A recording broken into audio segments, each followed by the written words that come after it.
Hello，大家好，我是金发。今天我们要来看这个我们要看这个飞行器。目前有2个飞行器，一个就是蝴蝶的，一个就是这个飞行器啦。来，这个鸟语花香的飞行器，蝴蝶的，这人家有一点就是蝴蝶啦，彩色这样子，很配它的衣服啦。如果是其他衣服就感觉有点不配了。那我们来看看，我们美一下啦。第2个呢，就是这一个火箭少女的啦。那我来找一下，我没有按过。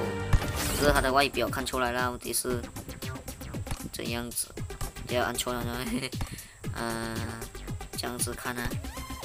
等一下，给我找一下。不是这边呢，等一下。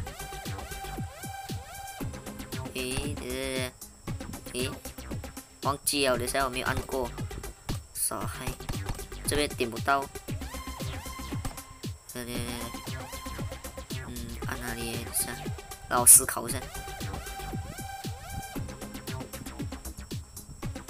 哦，找到了，就是这样子啦。我们来穿上，一定要穿自己啊，这样会比较美啦。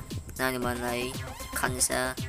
鸟语花香的比较好看，还是这个比较好看呢？我是觉得鸟语花香那个会比较好看的。如果这个是比较帅气，鸟语花香它是比较美貌。OK， 鸟语花香啊，就是比较漂亮啦。然后这个101这个火箭少女的呢，就是这飞行器比较帅气这样子，好像未来时代这样啦。这里没有感觉到。这样影片就这样结束了啦，拜拜！记得要订阅、分享还有按赞哦。